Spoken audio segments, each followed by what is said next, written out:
శ్రీమాత్రే నమ. జయ గురు దత్తాత్రేయ నమ. ఈ వీడియోలో మనం వృషభ రాశి వారికి మే 1వ తారీఖు నుంచి 15వ తారీఖు మధ్యలో జరగబోయే పక్ష ఫలితాలు పరిశీలించే ప్రయత్నంలో మరి వృషభ రాశి వారికి ఈ పక్ష ప్రారంభంలో లాభస్థానంలో 2 గ్రహాలు, వ్యయస్థానంలో 2 గ్రహాలు, ఇది వాటికి సరిపోవడం జరుగుతుంది. ఇక ధనస్థానంలో గురుగ్రహమే ఈ పక్షం అంతా కూడా జాతకుడిని ఆదుకునే ప్రయత్నం చేయడం జరుగుతూ ఉంటుంది. ప్రధానంగా మరి ఈ పక్షం అంతా కూడా రవి వ్యయస్థానంలో ఉంటాడు. సూర్యభగవానుడు చతుర్థాధిపతిగా వ్యయస్థానంలో ఉండడం వల్ల కొన్ని బాధ్యతలు మీ మీద పడడం జరుగుతుంది. ఎవరో ఒకరికి ఏదో ఒక అవసరం రావడం వల్ల ఆ అవసరాన్ని మీరు దగ్గరుండి తీర్చవలసి ఉంటుంది. అలాగే మీ యొక్క పిల్లల యొక్క చదువు కొరకు వారిని కాలేజీ లేదా స్కూల్లో చేర్పించడానికి ఎక్కువ ధన వ్యయం అవుతుంది. అలాగే మీరు ఎక్కువగా కష్టపడవలసి కూడా ఉండే అవకాశం ఉన్నది. అలాగే ఇదే సమయంలో ఏదైనా ఒక స్థిరాస్తి కొనడం కానీ, గృహం మారడం కానీ, లేదంటే ఒక ప్లేస్ నుంచి ఒక ప్లేస్కి మారే మీ ప్రయత్నం కొంతవరకు నెరవేరే అవకాశం ఉంటుంది. అలాగే తల్లిదండ్రులకి వారి అవసరాలకి ఏదో ఒక ఏర్పాటు చేయడం కూడా ఈ సమయంలో జరుగుతూ ఉంటుంది. అయితే ప్రభుత్వ అధికారుల ఒత్తిడి కూడా కొంతవరకు ఉండడం జరుగుతుంటుంది. ఏదన్నా ఒక కంప్లైంట్ వల్ల, లేదంటే ఏదైనా ప్రభుత్వ ట్యాక్స్ కట్టడం వల్ల, ఈ జిఎస్టీ మొదలగు వాటి వల్ల కొంత ఇబ్బందులు ఎదుర్కొనే అవకాశం ఉంటుంది.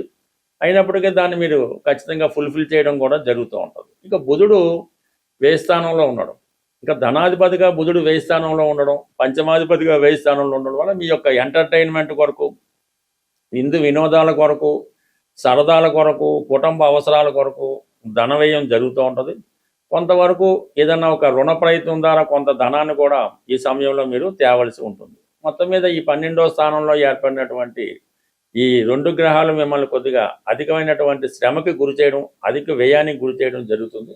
అయితే ఇది విద్యార్థులకి కొంతవరకు మంచి అవకాశాలు రావడం జరుగుతుంటుంది. ఏదైనా ఒక మంచి కళాశాలలో సీట్ రావడం కానీ, ఏదైనా దూర ప్రాంతంలో చదువుకోవాలనే మీ ఆశయం ఈ సమయంలో నెరవేరడం జరుగుతుంటుంది. ఇక ప్రధానంగా లాభస్థానంలో ఉన్నటువంటి శని భగవానుడు యాస్టీజ్గా భాగ్య రాజ్యాధిపతిగా పెద్దవారి గురువుల సహకారం లభిస్తుంది, తండ్రి గారి సహకారం లభిస్తుంది. వ్యక్తిగతంగా మీ యొక్క ఉద్యోగంలో ఒక అభివృద్ధి లాంటిది కూడా రావడం జరుగుతూ ఉంటుంది. అలాగే సప్తమాధిపతి లాభసిద్ధి అవ్వడం వల్ల మీ జీవిత భాగస్వామి యొక్క ఆదాయం పెరుగుతుంది, వారికి ఉద్యోగ అవకాశాలు కూడా రావడం జరుగుతుంది. లేదంటే మీరు ఎవరన్నా పార్ట్నర్స్తో కలిపి కొత్త వ్యాపారం ప్రారంభించడానికి ఇది కొంతవరకు అనుకూలంగా ఉన్నది.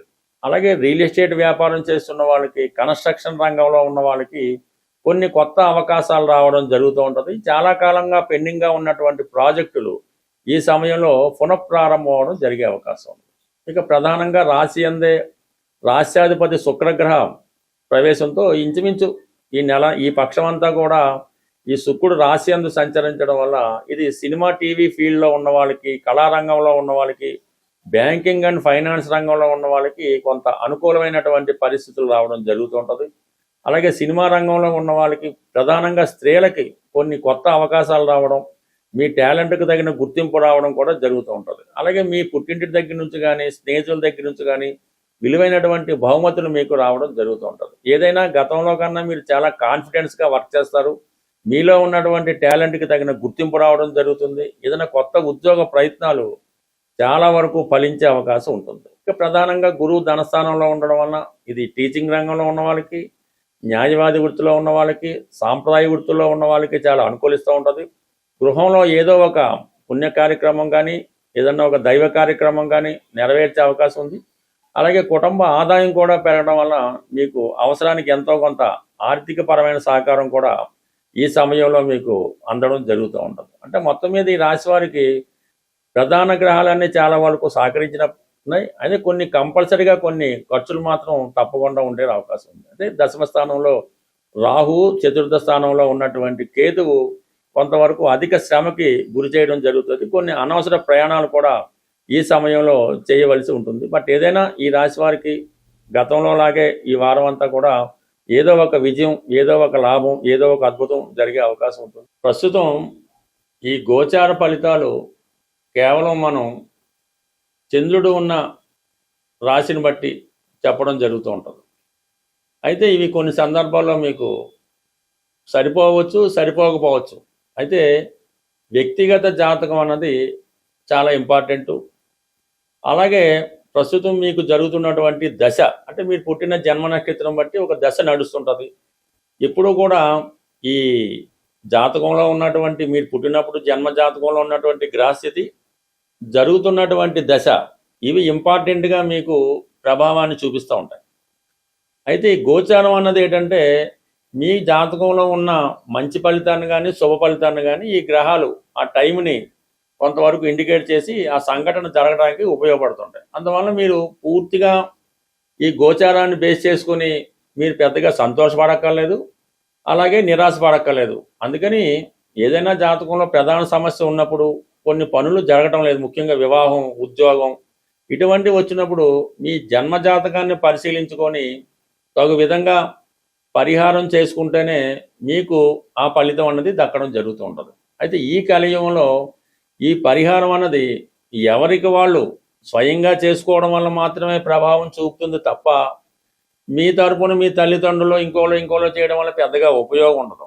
అయితే ప్రధానంగా మీ జన్మ జాతకంలో అవ్వచ్చు, ప్రస్తుతం గోచారరీత్యా పాపగ్రహ ప్రభావం ఉంది, అంటే జన్మరాశిలో పాపగ్రహం లేదంటే పాపగ్రహ దృష్టి ఉన్నప్పుడు ఆ గ్రహానికి సంబంధించినటువంటి దానం, మీరు అంటే డొనేషను, అది గ్రహాన్ని బట్టి మీరు ఆ దానం చేయవలసి ఉంటుంది. లేదా గోవుకి ఏమైనా డొనేషన్ చేయడం కానీ, గోవుకి ఆహారం పెట్టడం వల్ల ఈ పాపగ్రహాలు మీకు అనుకూలంగా మారడం జరుగుతూ ఉంటుంది. అంటే పాపగ్రహాలు అంటే మనకి రాహు, కేతువు, కుజుడు, శని, ఇవి సాధారణంగా పాపగ్రహాలు కాబట్టి వాటికి ఎంతసేపు కూడా మీరు డొనేషన్స్ ద్వారా, సేవ చేయడం ద్వారా మీరు దాని నుంచి మంచి ఫలితం పొందొచ్చు.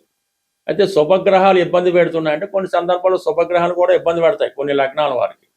అప్పుడు ఆ శుభగ్రహాలకి ఏం చేయాలంటే, మీరు ఆ దైవానికి, ఏ గ్రహం అయితే ఇబ్బంది పెడుతుందో ఆ గ్రహం యొక్క దైవానికి మీరు పూజా కార్యక్రమాలు దేవాలయంకి వెళ్ళడం వల్ల పరిష్కారం చేసుకోవచ్చు.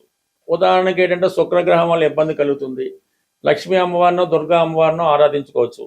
బుధగ్రహం వల్ల ఇబ్బంది పడుతుంది, వినాయకుడిని కానీ వెంకటేశ్వర స్వామి కానీ పూజించుకోవచ్చు, విష్ణుమూర్తిని పూజించుకోవచ్చు. గురుగ్రహం వల్ల ఇబ్బంది కలుగుతుంది, దత్తాత్రేయుని పూజించుకోవచ్చు, శివుణ్ణి పూజించుకోవచ్చు, దక్షిణామూర్తిని ఆరాధించవచ్చు. ఈ విధంగా శుభగ్రహాలు మాత్రం దైవ దర్శనం, దైవారాధన, ఈ ఉపవాసాల వల్ల కంప్లీట్గా మీరు సాల్వ్ చేసుకోవచ్చు. ఈ పాపగ్రహాలకి ఏంటంటే, గోసేవ వల్ల, డొనేషన్ చేయడం వల్ల, మీ పెద్దవాళ్ళకి సేవ చేయడం వల్ల, శనిగ్రహం ఇబ్బంది పెడుతున్నాడు, మీ తాతగారికో లేదంటే మీ తండ్రి గారు వృద్ధులైంటే వారికో సేవ చేయడం వల్ల అది కంప్లీట్గా మీకు బ్రహ్మాండంగా పనిచేస్తుంటుంది. అలాగే చంద్రుడు ఇబ్బంది పడుతున్నాడు, మదర్కి సేవ చేయడం, అమ్మమ్మ గారికి సేవ చేయడం, స్త్రీలకు సేవ చేయడం, ఈ విధంగా సేవ చేయడం వల్ల కూడా ఈ పాపగ్రహాలు మీకు అనుకూలంగా మారడం జరుగుతూ ఉంటుంది. అంటే మీ కొరకు మీరు చేసుకుంటేనే ఈ ఫలితం దక్కుతుంది తప్ప, మీ కొరకు ఇది డబ్బు ఖర్చు పెట్టి ఎవరితో జపాలు చేయించాం, పూజలు చేయించాం, హోమాలు చేయించాం, మీరు ఎక్కడో అమెరికాలో ఉంటాడు, ఇక్కడ ఇండియాలో ఏదో ఏం చేస్తే మీకు ఏమొస్తుంది, మనీ వేస్ట్ తప్ప. దానివల్ల మీరు జ్యోతిష్ శాస్త్రాన్ని మొత్తం నిందించడం, జ్యోతిష్కులను విమర్శించడం, ఇవన్నీ పక్కన పెట్టి వ్యక్తిగతంగా చిన్న ప్రయత్నమైన కేవలం చీమలకి కొద్దిగా పంచదార వేయడం వల్ల కూడా అనేక రకాల ఇబ్బందుల నుంచి, ఆర్థిక ఇబ్బందుల నుంచి మీరు బయటపడే అవకాశం ఉంది. కాబట్టి ఖచ్చితంగా మీ జన్మజాతకాన్ని చూపించుకోండి, మీ పరిహారాన్ని మీరే చేసుకోండి. ఎవడికి ఆకలిస్తే వాడు భోజనం చేయాలి తప్ప, ఎవడు భోజనం చేస్తే మీ ఆకలి ఎట్టు తీరుతుంది ఈ కలియుగంలో. జై సాయిరాం.